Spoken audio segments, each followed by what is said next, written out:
अगर प्रांजल पलक के साथ खुश है तो यही ठीक रहेगा।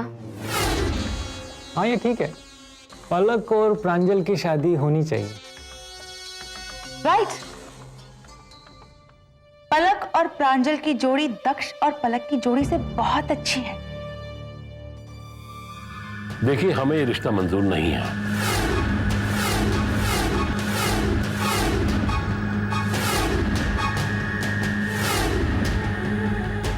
पलक अगर दक्ष से प्यार करती है तो वो प्रांजल से शादी क्यों करेगी? और अगर किसी को हमारे फैसले से ऐतराज हो तो हम आज ही हमारी बेटी को अपने साथ घर ले जाएंगे। पलक हमेशा प्रांजल से प्यार करती आई है।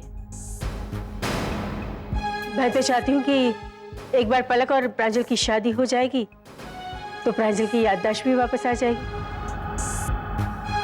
मेरी नजर में आप एक बेटे के प्यार में दूसरे बेटे को भूल रही।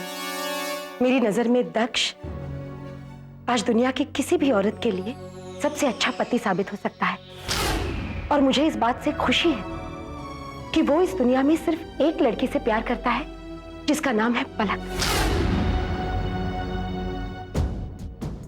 जो हमारी बेटी है। हम इसे अपनी खुशनसीबी समझते हैं कि दक्ष हमारी बेटी का पति होगा। और एक बात मैं साफ साफ कह दूं आप लोगों से, चाहे हालात जो कुछ भी हो जाए, पलक और दक्ष की शादी होकर रहेगी। ये हमारा फैसला है। आप ठीक कह रही हैं। पलक को यह फैसला करने का पूरा अधिकार है कि वो किससे शादी करे, और मैं नहीं चाहता कि हम में से कोई भी इस फैसले के लिए उस पर दबाव डाले। देखिए चंद्रकांत जी, अब समझ नहीं रहे हैं। पलक की प्रांजल से शादी हो नहीं सकती। आप लोगों ने कैसे सोच लिया कि हम पलक की प्रांजल से शादी कर दें? मैं आपकी बातें सुनकर चुप नहीं बैठ सकता। मैं पलक से बहुत प्यार करता हूं।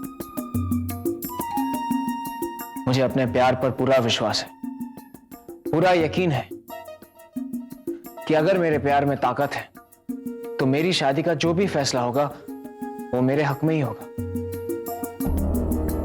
क्योंकि मैं पूरे विश्वास के साथ कह सकता हूं कि पलक जो भी फैसला करेगी सही होगा। मिस्टर प्रांजल,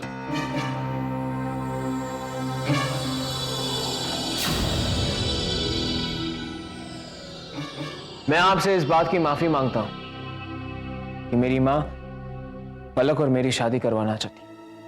माफी तुम्हें मांगनी भी चाहिए।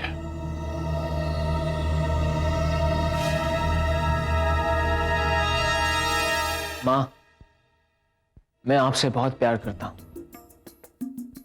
आप मेरे बारे में कितना सोचती हैं, लेकिन यह मत भूलिए कि मेरी और पलक की शादी का फैसला सिर्फ पलक करेगी। इसलिए मैं आपसे रिक्वेस्ट करता हूं कि आप अभी इसी वक्त पलक से बात करें।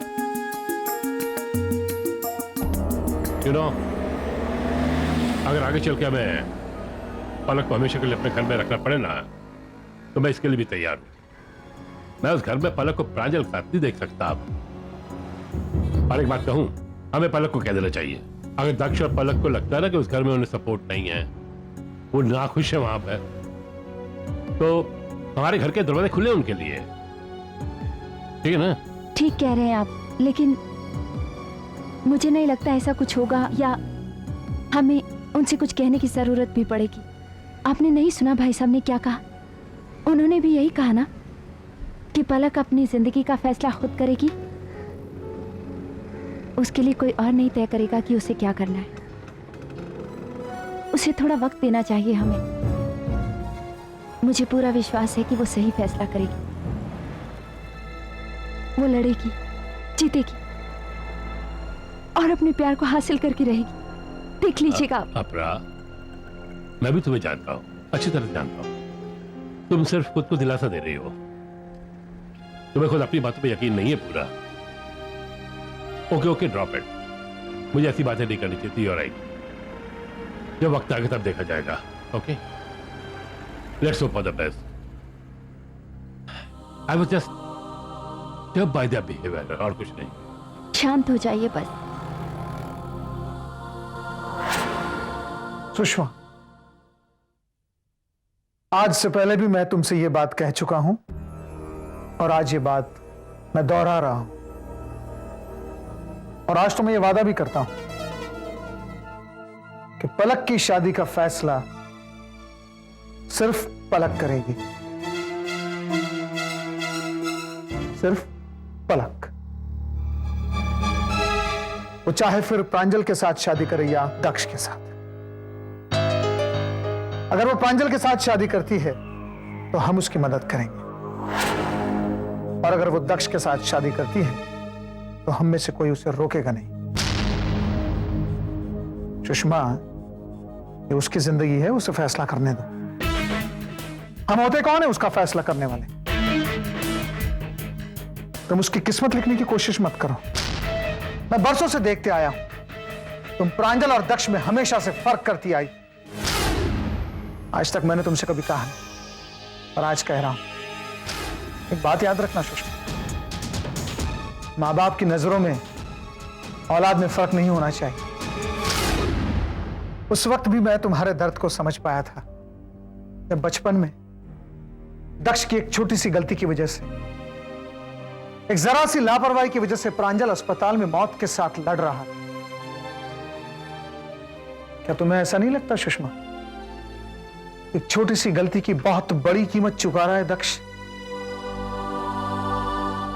आपको मेरा दर्द तब दिखाई दिया जब प्रांजल 6 साल का था और दक्ष की वजह से वो हॉस्पिटल में तड़प रहा था, पर तब नहीं दिखाई दिया जब मैंने मेरे प्रांजल को खो दिया और रात रात भर मैं तड़प रही थी।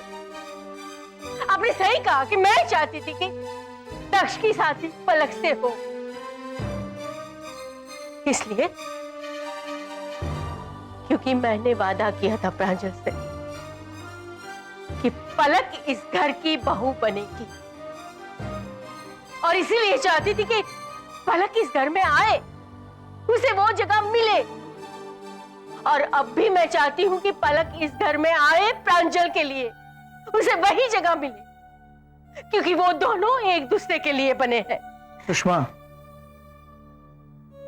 मैं भी यही चाहता हूं कि वही हो जो तुम चाहती हो सकता है पलक प्रांजल के साथ शादी करे या ना करे, हो सकता है वो इस घर में ना भी रहे, फिर तुम्हारे और मेरे चाहने का कोई मतलब ही नहीं रह जाता।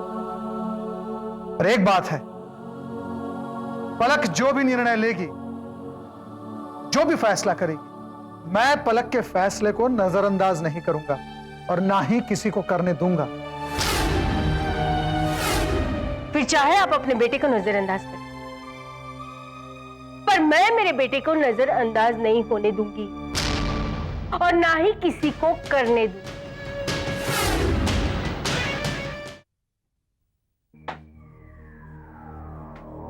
पलक, कहां जा रही हो तुम? मैं दादा के साथ कुलदेवी के मंदिर जा रही हूँ। माता ने हमारी प्रार्थना सुन ली, तुम ठीक हो रहे हो, और फिर उसके बाद मैं अपनी फ्रेंड आरती के घर जाऊंगी। क्या मैं तुम्हारे साथ चल सकता हूँ? नहीं प्रांजल, तुम घर पर आराम करो। ठीक है, लेकिन तुम इतनी उदास और दुखी क्यों लग रही हो? आखिर बात क्या है? कुछ नहीं, ऐसी कोई बात नहीं है। मैं तुम्हारी दिल की धड़कन सुन सकता हूं और महसूस भी कर सकता हूं, और तुम्हारी धड़कनें पूछ रही है कि यह प्रांजल पूरी तरह से ठीक कब होगा, राइट? हाँ प्रांजल, जब मैं कुल देवी के मंदिर जाऊंगी तो और बातों के साथ साथ मैं ये भी प्रार्थना करूंगी कि तुम जल्द से जल्द ठीक हो जाओ। तुम्हारी प्रार्थना जरूर पूरी होगी पलक, लेकिन तुम किस बारे में बात कर रही थी? कौन सी बातें? अरे अभी अभी तो तुमने कहा कि कुछ नहीं प्रांजल, कोई खास बात नहीं थी। मैं समझ गया, तुम चांद पर जाने की बात कर रही थी ना?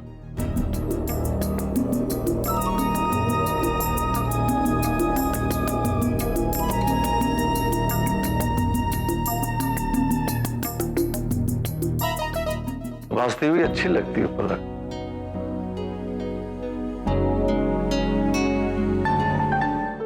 लेकिन मेरा दिल खुश क्यों नहीं है?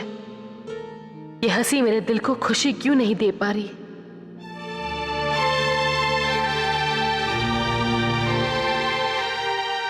अरे इधर आओ, ये तो वही लड़की है। देखो,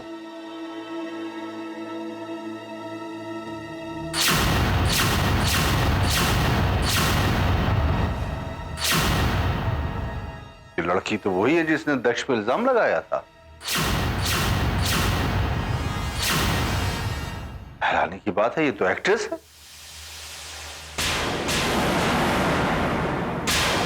मैं इस लड़की का चेहरा तक नहीं देखना चाहती।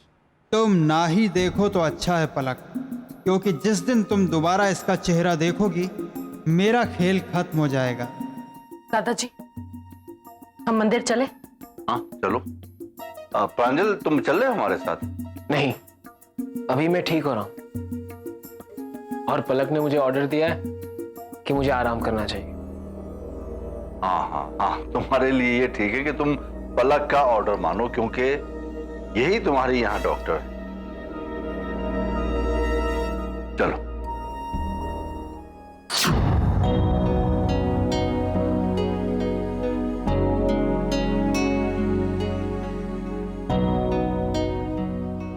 आ जाओ। भाई हमने तो देवी माँ से प्रार्थना की है प्रांजल के ठीक हो जाने, और मुझे पूरा विश्वास है कि देवी माँ प्रांजल को एकदम ठीक कर देगी। और अगर प्रांजल जल्दी अच्छा होगी और उसकी याददाश्त वापस आ गई तो मैं यहाँ एक बहुत बड़ी पूजा कराऊंगा। आजा, चलो चलो, बैठो बैठो, चलो चलो। दक्ष, छोड़ो मुझे दक्ष। तुम इतने दिनों से मुझसे नजरें क्यों चुरा रही हो? दूर दूर क्यों रहती हो मुझसे? क्योंकि मैं ये नहीं जानना चाहती कि मैं जो मानती हूँ वो सच निकले। इसका मतलब तुम भी यही मानती हो कि मैं तुम्हारे प्यार को लेकर इनसिक्योर हूं, इसलिए ये सारी हरकतें करता हूं। मैं जानता हूं कि तुम मेरे दर्द को समझ सकती हो, लेकिन मैं ये भी जानता हूं कि तुम अपने दिल की नहीं मानती, आंखों देखी बातों पर ज्यादा विश्वास करती हो। तुम्हें जो नजर आता है वही तुम्हारे लिए सच है, लेकिन ये भी सच है कि जो हम देखते हैं वो हमेशा सच नहीं होता। यहां बात नजरों की नहीं है, नजरों के विश्वास की है, और यही तुमने मुझे सिखाया था ना पलक। एक दिन तुम्हें इस बात का एहसास हो जाएगा कि तुमने मुझे गलत समझा था, और सच अपने आप तुम्हारे सामने आ जाएगा। बेटा पलक, कहाँ हो तुम? आई दादाजी। अरे भाई आओ पलक, जल्दी करो। अब देखो तुम्हें हमको भी छोड़ना है, फिर मुझे छोड़ के अपनी सहेली के वहां भी जाना है, और फिर जल्दी जाओगी तो जल्दी वापस आओगी। चलो बैठो बैठो, जल्दी बैठो, चलो। हाँ चलो चलो चलो, जल्दी चलो चलो चलो चलो चलो, गाड़ी चलाओ, चलो चलो चलो चलो चलो बड़ा, चलो चलो।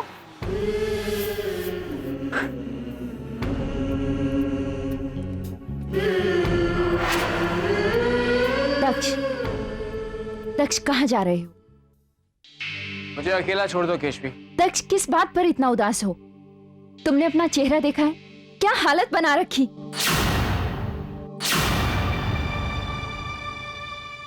दक्ष, दक्ष, ये तुम क्या कर रही हो? ये खून कैसे? ये तो मुझे पता भी नहीं चला। नहीं पता चलता, बिल्कुल पता नहीं चलता। दक्ष, जब दिल के दर्द, आत्मा के दर्द इतने ज्यादा हो तो जिस्मों के जख्मों के बारे में बिल्कुल नहीं पता चलता। हाँ, लेकिन इससे एक बात जरूर साबित होती है कि तुम जिस राह पर चल रहे हो वो राह गलत है। इस राह में तुम्हें कांटे, तकलीफ, दर्द, इसके सिवा और कुछ नहीं मिलेगा। दक्ष, तुम्हारी भलाई इसी में है कि तुम लौट जाओ। मैं समझ सकती हूं कि तुम क्या महसूस कर रहे हो। तुम्हारे अपने ही तुम्हें नहीं समझ पा रहे, लेकिन मुझसे बेहतर और कौन समझ सकता है? कौन समझ सकता है? क्योंकि मैं इस तकलीफ से जीत चुकी हूं, इस दर्द से बीत चुकी। I'm sorry केशवी, मैं तुम्हारे दर्द को कभी समझ नहीं पाया, क्योंकि मैं अपनी जिंदगी में इतना उलझा हुआ हूं कि। जानते हो, आज मैं ईशान को बहुत मिस कर रही हूं, लेकिन दक्ष, आज जब वो मेरे पास नहीं है ना, तब मुझे एहसास हो रहा है कि मैं उसे कितना प्यार करती हूँ, उसे कितना मिस करती हूँ। वो जैसी पत्नी मुझ में देखना चाहता था, मैं वो कभी नहीं बन पाई। लेकिन हाँ, इस बात का यकीन जरूर हो गया कि वो मेरे लिए सबसे सही है, मेरा जीवन साथी। लेकिन क्या फायदा, आज तो वो मेरे पास भी नहीं है, मैं माफी तक नहीं मांग सकती। मैं जानती हूं दक्ष, आज तुम भी वहीं खड़े हो, पलक से माफी मांगना चाहते हो, अपने आप को सुधारना चाहते हो, लेकिन नहीं कर पा रहे। हमारे दिल के दर्द, आंखों में चुभन इतनी ज्यादा होती है कि जिस्मों के जख्मों के बारे में पता ही नहीं चलता। बिल्कुल नहीं। एक दिन मैं तुम्हारा हाथ हमेशा हमेशा के लिए पकड़ लूंगी। जिस दिन तुम्हारे आसपास के सारे रिश्ते शीशे की तरह टूटकर बिखर जाएंगे, उस दिन मैं तुम्हें अपने शीशे में उतार लूंगी। जब तुम डूबने लगोगे, तब तुम्हें तिनके की जरूरत पड़ेगी दक्ष। वो तिनका मैं बनूंगी। तिनके का भी एक रिश्ता होता है डूबने वाले के साथ, वो रिश्ता मैं निभाऊंगी। वो तिनका मैं बनूंगी, सिर्फ मैं। तुम जानती हो आरती,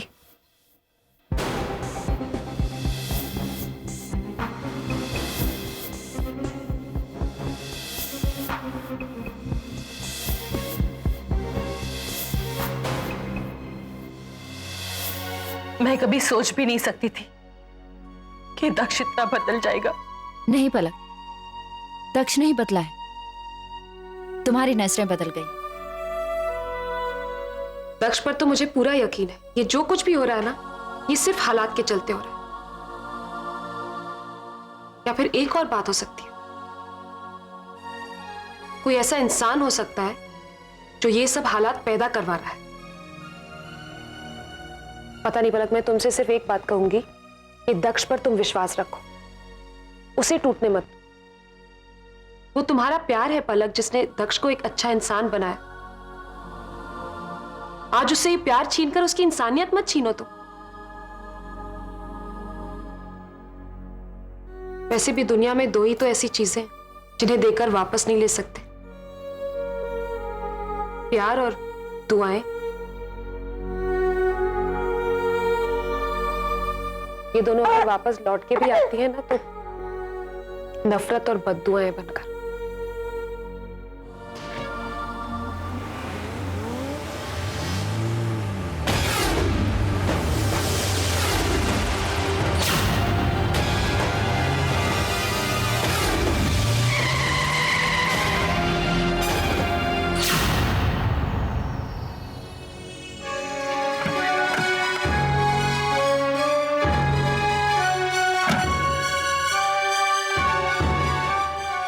क्या किया?